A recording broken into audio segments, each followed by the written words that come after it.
Welcome to Holy Overthought, where everything is and where we try to have most of our thoughts be holy. So I was actually just watching a video about a creator, or by a creator, and she was talking about how to have successful Christian content, basically. And she was talking about, the same thing is true in the world, that everybody has a testimony, a story, and they're all very unique and they're all very similar. I personally was born again about a year ago, after being raised Episcopalian and kind of fighting any kind of official spirituality for 20 years. I've been to prison a couple times. I was raised middle class, upperish middle class. I went to college, and for several, for a variety of reasons, most of them mental health related. We are very neurodivergent over here on Holy Overthought. And, I'm not trying to get rich and famous. I would like to create a self-sustaining, where we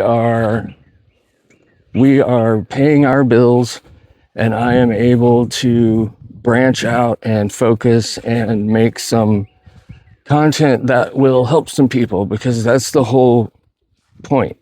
And I'm kind of been put in this position, by my past, whether I like it or not, that really the only thing I have and the only thing that I can do is this. I had my right shoulder replaced a couple years ago. It has not healed, so it is still quite a problem. I can't lift my arm above here, and can't pick stuff up, can't do repetitive tasks. I got diagnosed with severe arthritis in my left wrist, thumb, as well as my left foot. It came from an injury. So, I'm at the point where, I'm looking for online jobs and trying to, part of the reason probably the main reason I'm making this video is AI. I was going to kind of change directions completely and start making videos about how I'm adopting AI, because I thought that I was going to just adopt AI. But I've been trying really hard to find an ethical way to do it. I don't want to just tell Claude to make a bunch of digital products and then sell them. It seems, I don't know, it's not ideal. It's not wrong, it's not evil, it's not preying on anybody. It would be making things that people actually want, and things that I made for me that are helpful for studying the Bible and learning. And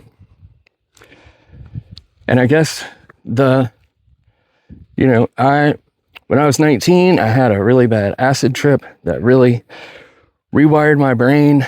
And within a year, I was triple majoring in math, physics, and economics at NC State.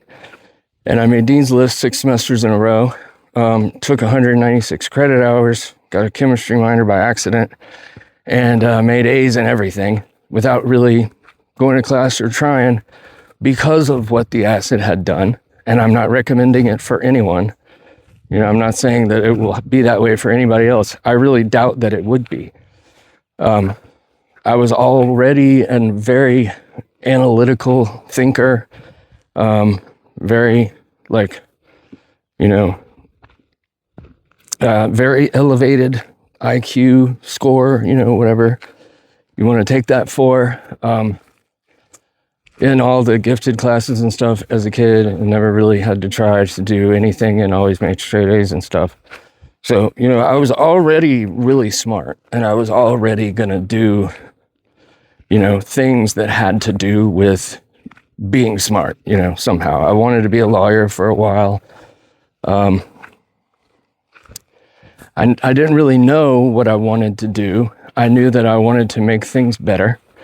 I probably would have gone the politics route if I'd have stayed in normal society, but I tried to self-medicate my ADD and Asperger's, depression, anxiety from the ADD and the autism. So you take things to make you more up when you're down, and things to make you more down when you're up. So that was alcohol, weed. I was on Adderall for a little while back then. Never took it for what it was for. I didn't actually take it and go to class or study or whatever. I would, I was a drug addict and I didn't realize it yet. So because when I would drink, like everybody else would drink, I would pass out. I mean, not the amounts. I could always drink more than everybody else, but I always drank a lot more than everybody else. So in order to stay awake and party longer, which meant, hitting on girls and going to cool places and doing cool stuff, was to take a whole lot. And that was not smart. I was smoking weed every day for 10 years. Did not miss a single day for 10 years. I couldn't. I loved weed. Loved it. I was a pothead, and a functional pothead. I passed sobriety tests stoned more than once, and was able to smoke weed and do everything that I needed to do, like class and other stuff like that. But the self-medicating vicious cycle is a very vicious one. And it was like you start developing a tolerance to everything. You start needing more of everything. You end up doing, harder drugs and then more of those. And it was bad, and it got worse. I got clean when I was 25.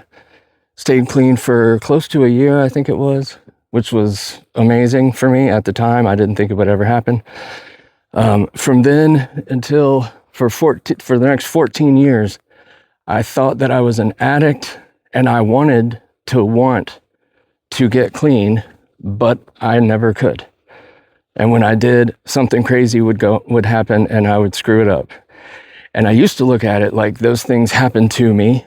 And then I started looking at it like I was a really selfish a-hole making really selfish decisions because I wanted to feel better at every minute of the day. And then later on, realizing that it wasn't so much that I was an a-hole as all part of God's plan from the beginning. So being part of, my wife just came out here with the dog because she said he really wanted to see me. And I was like, well, I came out here to shoot because I really have to, I don't have great ways to explain this. There are two people living in my head. One of them is me, and one of them is, my instincts or my better self or some alien upgraded version of myself. Before the acid trip, when I played baseball, pitcher would let go of the ball and I would black out, and then I would be running down the first baseline. And that's how it happened every time, my whole life. And I went, I would have at bats 5 to 10 times a week. So, it was a lot of hit, if not more, because I'm just talking about games. After the acid trip, I still have that, But like when my son runs up behind me and tries to scare me, is a good example. My brain realizes that he just did that, and then it goes back like a half a second, and I get to react now that I know that that already happened. It really is like going back in time. There is no better way to describe it, because I don't know that he's going to do it, and then I find out, and then am able to react as it, like the way it feels to me. It's like, oh, look at that, my son just tried to scare me. I'm going to just not react, and then I'll still be in this position I'm in, you know, my face and everything. I don't think all those English words, but that's kind of the thought that goes through my head. So it really is just going back like in time. I'm incredibly good at understanding what somebody is thinking or feeling from a very small amount of information, you know, usually just seeing them, hearing a tone, something. And it's not because I like figure it out. It's because my brain just already knows. Just like with the trying to scare me thing. It's like my brain goes forward a half an hour and then comes back with all that information. It's really weird.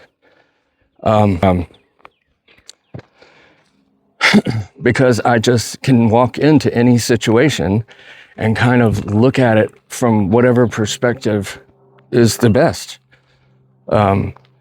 And so I've been recently, you know, I started learning about AI, and I've been trying to find a way to use it and stuff like that, like most people.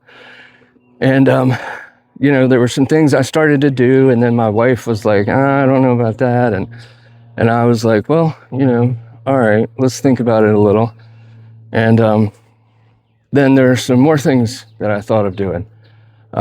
Things that would be useful to not just Christians, but anybody trying to either study the Bible or really study anything, and have it connect emotionally. Because after all, that is the problem. Anybody can tell anybody anything. I mean, I could tell you right now that I used to work on a deep sea oil rig, but you sure as hell do not know what that is like from me telling you. But imagine if I could make you know what it's like. That is a priceless gift that most people do not have. And I don't know if I have it or not. It kind of seems like it. I was really bad at math in high school. I took Algebra 3 Trig as a senior, and it was so hard that I basically didn't try. They ended up giving me a D, but I never understood anything, made terrible grades the whole year. Then I had the acid trip. I get turned into a math genius, and there was a calculus for non-engineers class that I had failed as a freshman at NC State that I had to retake because they accepted my application to be readmitted. And when I took it, I made an A+, and I didn't study at all or go to class.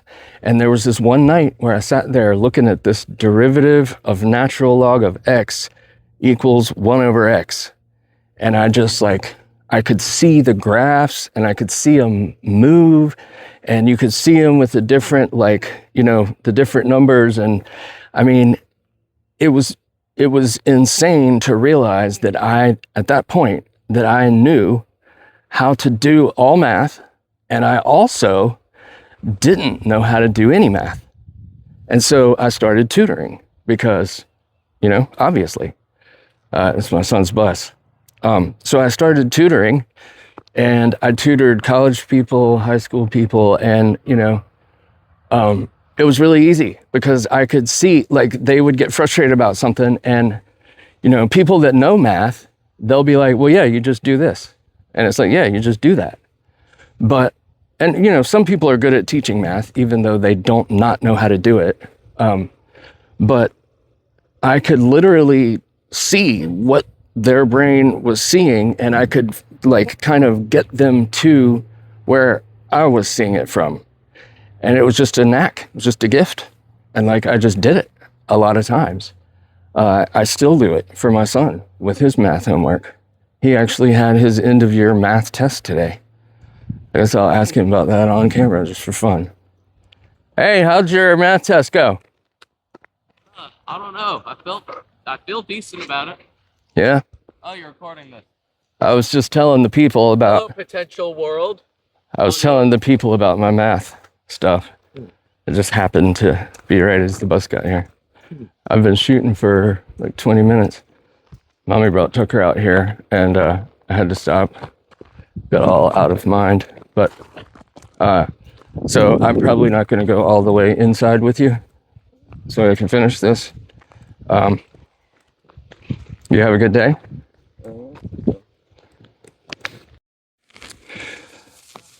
So that was my son. My son, my son. My son, my son.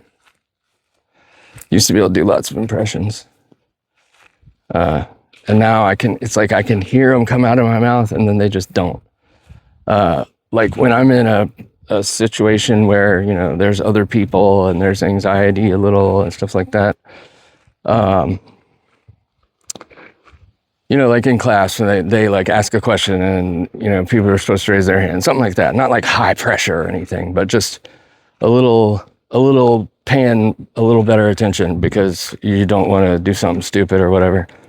I will have the thought that I'm going to raise my hand and say this thing or, you know, say whatever, or, you know, and I have to be a raising a hand situation. And sometimes it'll come out and I'll be like, huh, that sounded really like, I just sounded like I knew what I was talking about there for a minute. And other times it just won't come out and it just doesn't come out. And I'll tell myself that it's going to come out and I will decide for it to come out and it won't. And there are other times where I decide I'm definitely not going to talk and then stuff comes out. So it really is like there's somebody else in my head making decisions. In the last year since I was born again, I've started to potentially embrace the concept that that's God. That God's been there all along. And the thing that I have that is special is that I have like a literally omnipresent, like, you know, God in me, with me every second of my life. And I just didn't realize that's what it was. I'm trying to embrace that because, I mean, the alternative is that I'm borderline crazy and that I have kind of multiple personalities and, you know, that's not like, I mean, it's not bad, but one would certainly be more preferable than the other. And you know, things are what they are. I've been watching Tim Whitaker. You may or may not know him. He's pretty big in the Christian YouTube space, as they call it. He was raised evangelical and slowly over time started to realize that the evangelical values he had been raised on were being perverted and corrupted to make excuses to pretend like Donald Trump somehow fits the evangelical mold as a good leader, which he does not in any way. And honestly, Trump has been the thing that has ripped the mask off of evangelicals. And while some of them may mean well or whatever, when you, I mean, the way Tim Whitaker says it is that these pastors have sold their soul and they're selling it more and more. And I mean, this gold statue thing, it's hard not to agree.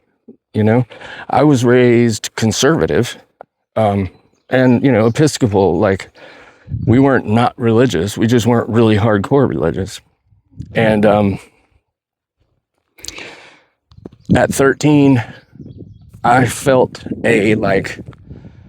a bad force when they tried to get me to be confirmed in the Episcopal faith, which I think is a lot like Catholics, where, you know, you have to go through certain classes and make certain declarations and whatnot, and then you're an official Catholic as opposed to just a kid of some other people. And I felt dark energy from it, and I ran. And my parents tried so hard to get me to do it, and I just refused. And eventually, it was too late. You know, too late timing-wise to do it anymore. And so I was basically off the hook at a certain point. And I never really understood exactly why I fought that so hard. That was the same year that I stopped walking to school with my group of friends. We lived really close to the school, nice neighborhood. I realized at a certain point that they were like the cool guys. And when I realized that, I never walked to school with them again. And like, I would have had a completely different life if I had not done that, if I'd have stayed friends with them. I mean, I probably would have found a way to curb my drug use enough to get a law degree, because that's what all of my friends were doing, things like that. And I rebelled really hard. I thought for a long time that whenever I decided that I needed to get a job, a career, that I would impress somebody. I guess I was arrogant. I don't know. It took a long time for me to come around to the fact that I was really smart. I fought that until my mid-20s. I just thought that everybody else experienced life the same way I do. And, it's not that they don't, but I have learned so many thousands of instances where it was so different that it seems like there's something fundamentally kind of different. Most people don't understand why you would need to take like hard drugs just to get through a day. And the reason is because my brain is so sensitive to things that, like, if my brain focuses on some kid in an impoverished country that's never even seen a battery and is just going to basically die of starvation, and like, why is that way? And I'm in the position I'm in. And like a lot of guilt and shame just for being more fortunate, and the inability to stop thinking about that. It's torturesome. And I never really learned good tools. I thought it was like that for everybody, and there was just something wrong with me that I couldn't just like snap out of it. Like, why do you have to focus on some kid you never met and ruin your whole life when you could just like not do that and be at so much of a better place? And I just didn't care about material, figuring out a way to, it was foolish. I'm not saying it's good. It was very foolish to not plan, to not prepare, to not like educate myself and like learn stuff. I learned things, but I didn't pick a track and stay on it. And, they say that ADD people are good for being like that. It's really hard for us. I know that.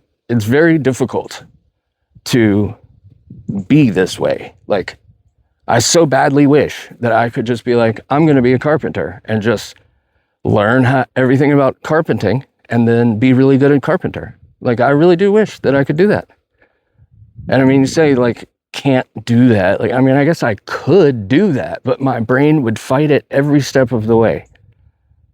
It would feel like I'm being made to conform, and like I'm being told how my life is going to go, and told what my fate's going to be, and like all of this kind of rebellious type of thinking. None of it really helpful, but it does make me the way that I am. It made me skeptical of Christianity. And when my wife was born again about 4 years ago, I basically thought, well, that's going to be crazy. Like, she was as likely to not get born again as I was, and born again. And like most everything changed. She became a much like more awesome person and wife and mother. And we are still working it out. Like, we were separated for a year. She lived somewhere else. She just moved in last summer, moved back in with me and my son full time. And, I didn't think that was even going to happen, but I certainly didn't think that it would be me, my wife, and my son all born again. Like, we had to switch churches recently because there was some crazy stuff that happened, and there was other stuff happening, people that we had been in church with before. And, we, like every step of the way, I was like completely involved, like thinking, should we be going here? And, like, I mean, for me to say the word Jesus feels kind of weird. You know what I mean? Like, I was the most unlikely one. I mean, if you think you were, you probably are wrong. It was me. And, I was kind of trying to make videos for what people would want to see, I guess. And what I'm trying to change it to is that I'm just having a conversation with, me, or I'm trying to figure out who to kind of make the avatar or whatever. And I'm just kind of making this video because God has had me waiting. My last video was a couple months ago, and God has literally been like telling me to not make videos. It was probably because I needed to get to the point I'm at right now before starting to make them. And maybe I'm not there yet. I'm jumping the gun. I don't know. But I used to like, I'm trying to talk to the people that are empty and broken, but still have hope and some joy and humor. Humor's big. I've been told I should be a comedian for a long time. I'm pretty funny, I think. I have some videos that are intentionally funny. You can decide for yourself. I definitely have a kind of weird sense of humor, but people that have been beaten one way or another and won't give up, don't really know what to do, not really sure how to make money, not really sure what you believe in, not really sure, like, you hear about Christians and stuff, and it's like some dude walked on water, like, and there's some book, like, what? I imagine if you're watching this video that you probably aren't that unfamiliar with Christianity. But nonetheless, I'm talking to the people that are like me, but are somewhere where I was for the last year. I'm getting my life back together. I'm starting to see that I'm actually turning into a better person. I've had some experiences. I mean, just a few days ago, I was meditating, and all of a sudden there was this golden light from above and this warmth that wasn't temperature. Hard to describe.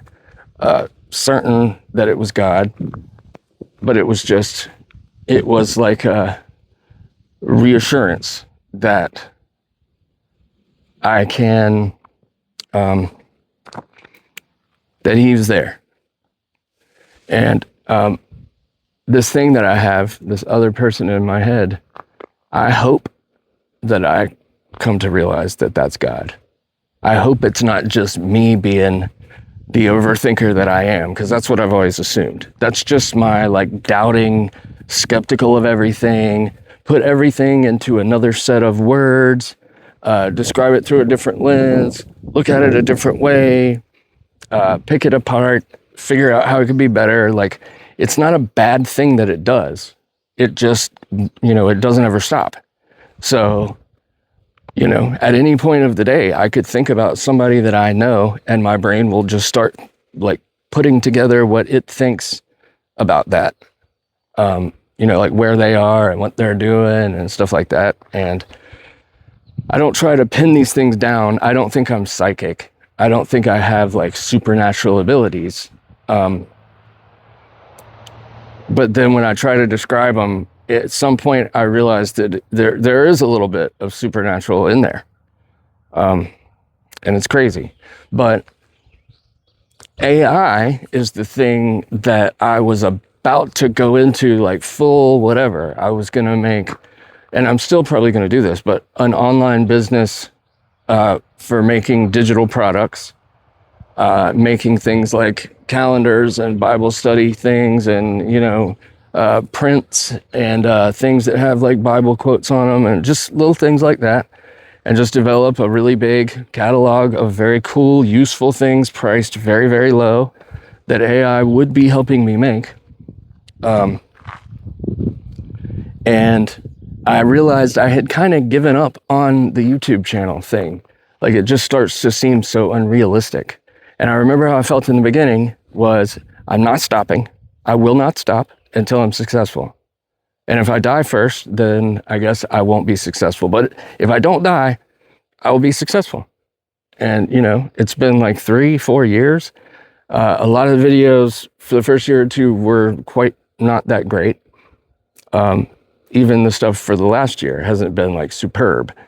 But I'm trying to make videos the way that I can make videos, which is phone, minimal editing, upload. And, on the longer side, on the rambly side, I think that I actually communicate pretty well. I think while my vocabulary and my brain functions are all like diving off a cliff, getting worse, like my memory's getting worse. I was not good to my body. I'm 46 years old. I'm starting to have health problems that most people don't have at 46. It sucks. I literally did it to myself. I did not think I would make it to 25 when I was a kid. And somewhere in my mid-20s, I realized, I'm definitely not going to make it to 35. And at some point in my mid-30s, realized I'm definitely not going to make it to 45. And here I am realizing, oh my God, I actually am going to have to live out the consequences of my irresponsible past. And it sucks. I don't like it. I didn't think that all of that would just go away. But, we had a Bible study last night, a men's Bible study, and our pastor was talking about, what did you think it was going to be like? And most people were just like, I thought it was going to be great. I thought like everything would be fun and good all the time, and there wouldn't have to worry about anything anymore, and all, it like just totally unrealistic. And I was sitting there thinking, I didn't think it was going to be like everything would be great. I basically kind of in judgment, not really, but a little bit thinking, yeah, man, y'all thought it was going to be great? What's wrong with you? But very quickly realizing that that's exactly what, at least at times, what I thought it was going to be. I thought that, with God's strength and connection to God telling me like what to do, that I would obviously do it, whatever it is, and life would get better. And, for the first year after being born again, for this last year, because it was almost a year ago, and I got a story about the number 4 that you will never believe, never. And it's as true can be. And I couldn't have designed one to be 1/4 as insane as the one that actually happened. I would love to take the time to sit here and describe it. It blows my mind every time I even think about it. But it's really, really cool. But it takes a good little few minutes to explain. I have a video about it. I'm going to be making a newer one. So the AI thing, it was like a roller coaster. It looked awesome and complicated, and then I started learning how to use it and realized, well, this is actually pretty easy. And I'm going to be able to kick some major A with this, to realizing I kind of need to chill before I start doing things that are not going to line up with my values. And then, back to the beginning, where as long as I find a way to use it ethically, it really will be a big help. But I started building an agent. And to build an agent, you basically need everything about you, and then you need the model, and then you need a goal. So the first most important thing is to make a big, usually a markdown file that you get the AI to make for you, or you can make it yourself, where it's just got everything about you. The business you're in, your age, this, that, how you think, how you solve problems, digital tools you use, where you were born, everything. And it uses that as context when making the other decisions. So it basically thinks like you. That's the goal. And that's how you make them personal. And once you have that, you can just drop it into any model and tell it what you want it to do, and it will just do it. And we are very close to the point where, I mean, right here, basically there, honestly, is why, I mean, we are witnessing a revolution right now. If you are unaware, it is happening.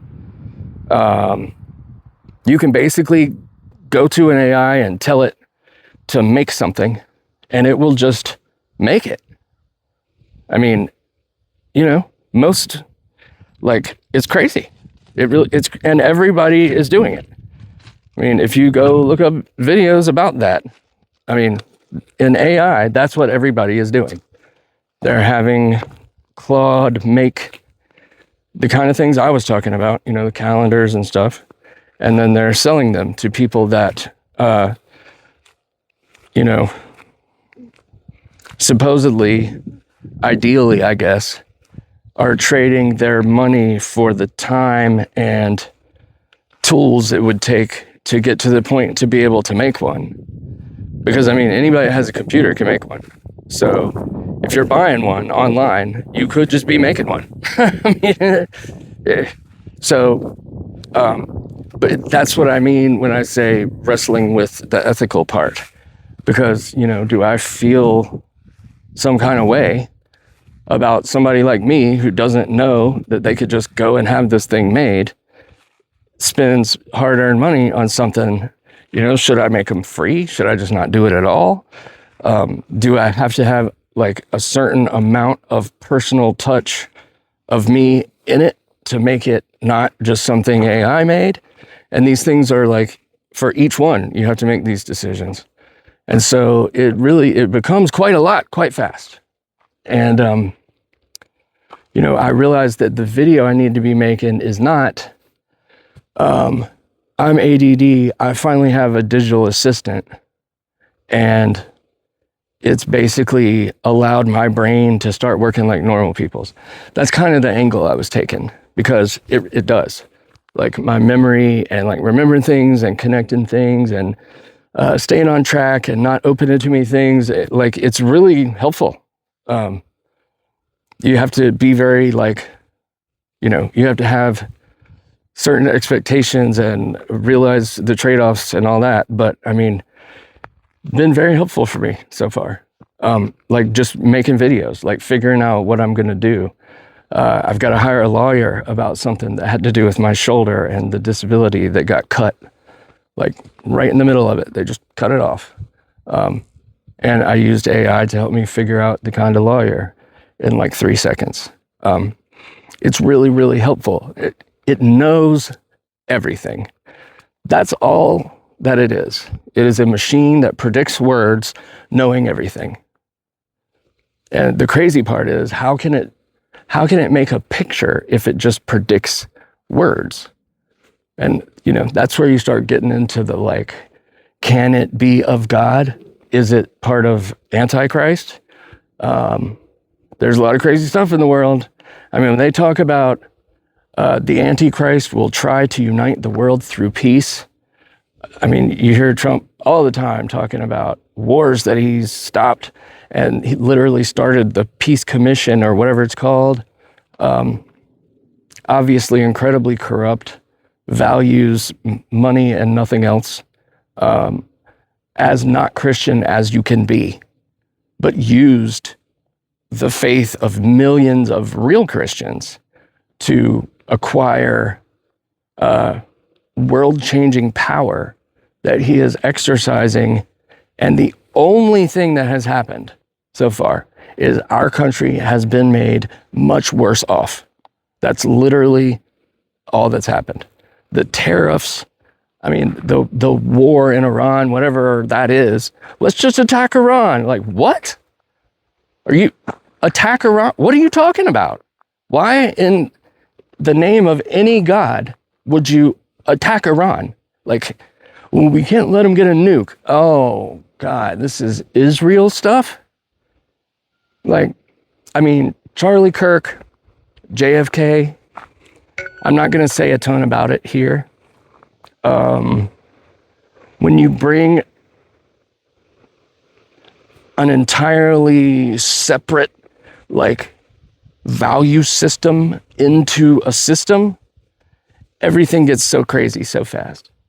I mean, they literally took all but like 20 of our Congress people to Israel on this, this expensive, fancy, really nice and amazing trip, where is basically the whole point is to get them to let them give you more money, and then you'll vote for stuff they want. All the while not being registered as from a foreign country. And it's like, I don't hate Jews, certainly. I don't have Jews aren't a group to me. Like, there are people that are Jewish, sure, and there are Jews out there, but I don't ever think about the Jews. I do think about the fact that Israel is a sovereign nation, and it's using our nation at the expense of our nation for stuff that we don't even want. We don't want a destabilized Middle East. I mean, we don't want any of the stuff that's happening over there. It's all bad. There's not a good side to it, except for the filthy rich, of course. And I mean, how many times, like, Trump announces something and then they look back and find out that right before that announcement, a bunch of people bought stock and made millions and hundreds of millions of dollars. And it's like, okay, was the Iran war just for corruption money so they could do that? And then the ballroom, I mean, I could go on for so long. This ballroom that's, so important to national security that they just tore down the East Wing and started building with just a plan. That's all. I mean, Congress didn't approve it. Everybody pretty much thinks it's a bad idea, probably because they can't tell anybody the truth, that really what they're installing is this massive underground system that's meant as, a city that's below ground, so that the coming war that they know is going to happen because they're causing it right now, and they're going to retreat down there and let us all sit up here and kill each other. And then they're going to come out 5 years later and, 80% of the world's population will be gone. They'll have their technology. They'll be able to give the remaining people such an amazing increase in comfort that people will do whatever they want. And then they'll have basically slave labor and, enough consumers to get all their stuff going again, but not so many that we have to worry about food supply issues and stuff like that. So, I mean, it's crazy, the world that we are in.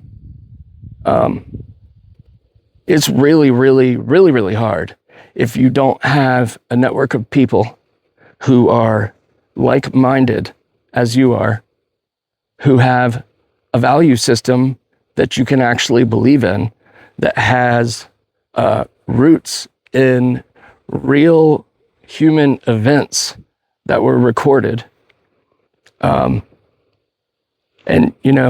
you don't have to be a Trump evangelical to be a Christian. I promise. Because, I'm still a conservative, more or less. I'm a compassionate.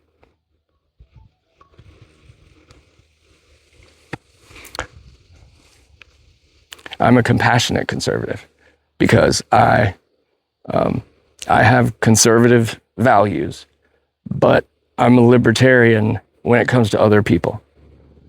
I think society is best a certain way, but I'm not going to change what anybody is doing to try to have it be that way. So, if people want to be, if I could create a city and make the rules or whatever, there would be no rules against being gay. Gay people wouldn't be treated badly, none of that. The society would be set up for all of the people that participate to help each other, to everybody have a better life, and to, worship and praise. I say God, and I mean Christian God when I say that, but whatever society you would be talking about can believe in whatever God they want, right or wrong. I don't, you know what I mean? Like, I don't have the ability to judge someone. And I don't. Like, I don't judge people. Like, somebody does something terrible, and my thought is always that, whatever mindset they had was probably not just for no reason. And this terrible thing they did was still terrible, but I can kind of understand how it came about. So, you don't judge. Judging, like, we don't judge. That's not what we do. And even if somebody smacks you, you're supposed to forgive. Like, they smack you again, like, you're not supposed to take abuse or be like a victim, but you're also not supposed to be so reactive that if somebody does something emotional or whatever, that you have to punish them back. And so I've kind of rambled on. My point is that being born again doesn't have to look the way that a lot of people think it looks. And once you are a follower of Christ, there are a lot of, little things and big things that,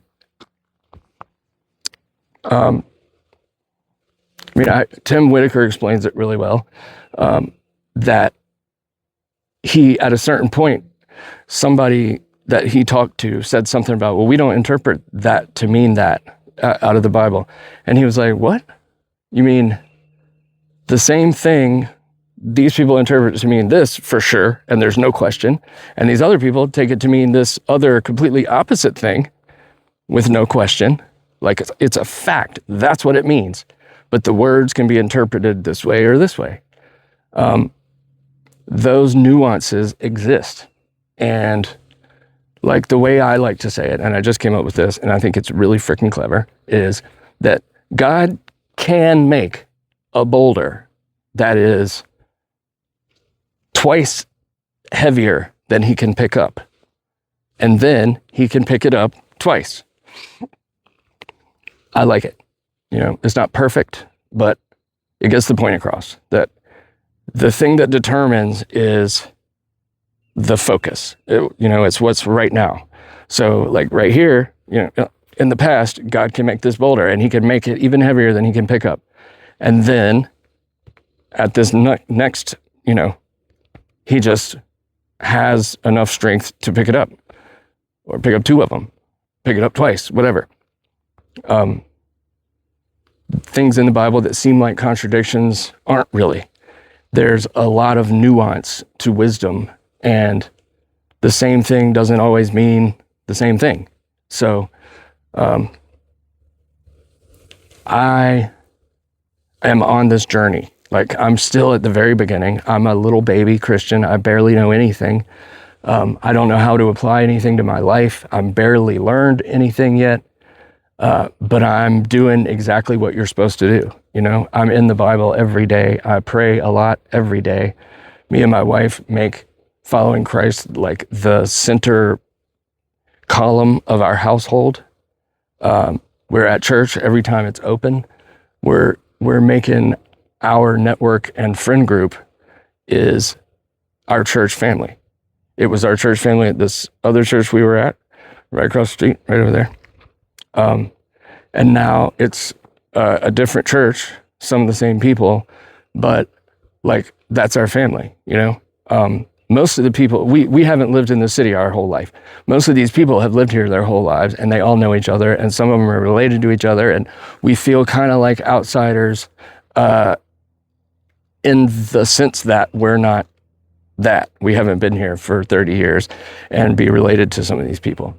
But they treat us like family, and we feel, by the connection through Christ, like they feel more like a family than a family.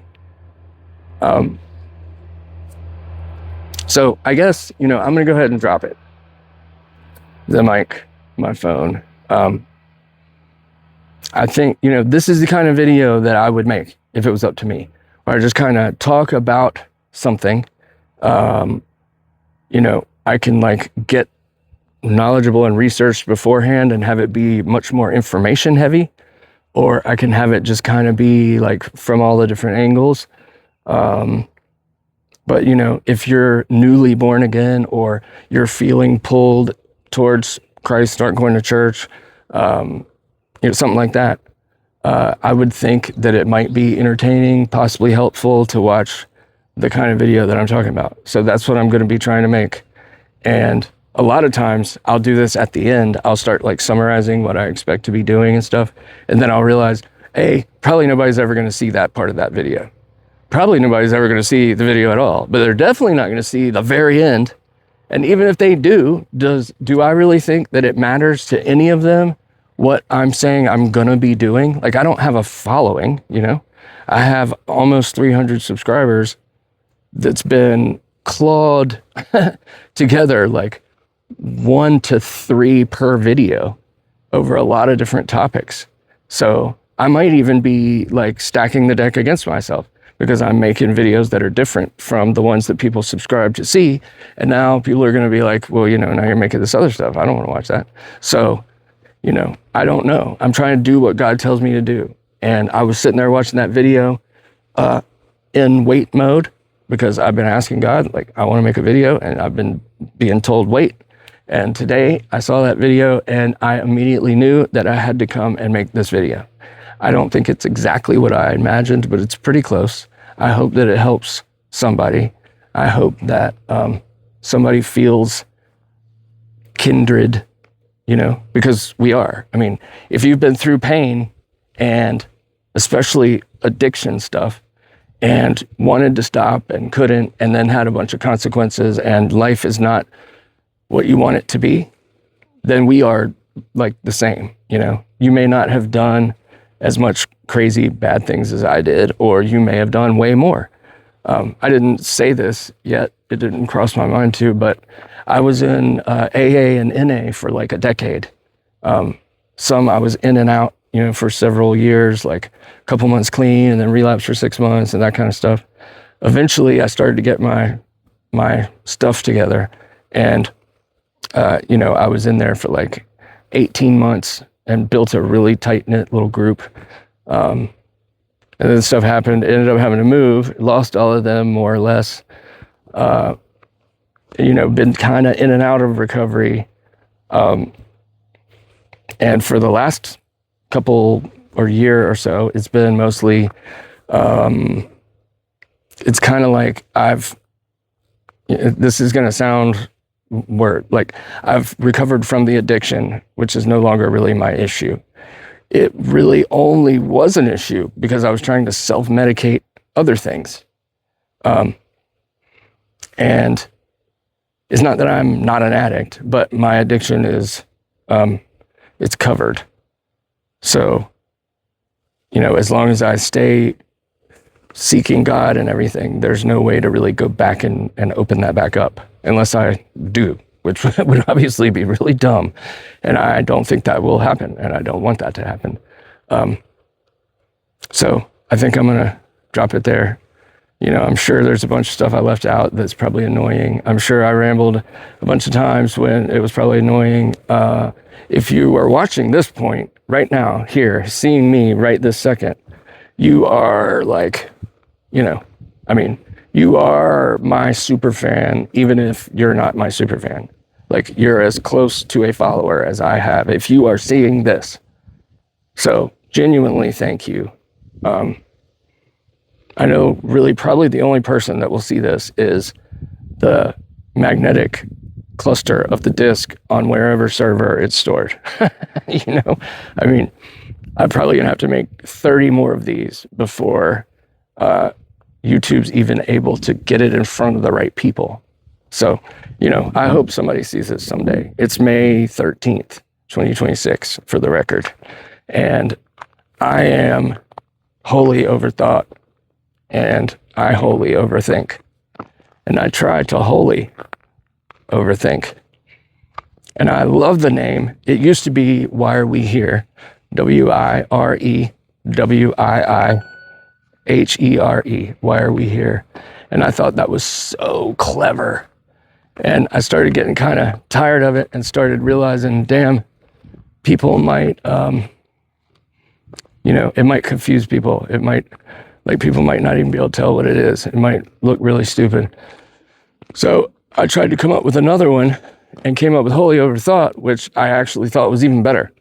And I didn't think there could be a better one. So the name has stuck, and it probably will continue to stick. Thank you very, very so much if you're actually seeing this. And I really do hope that it helped you or someone somehow. Signing off. Until next time, this side or the other.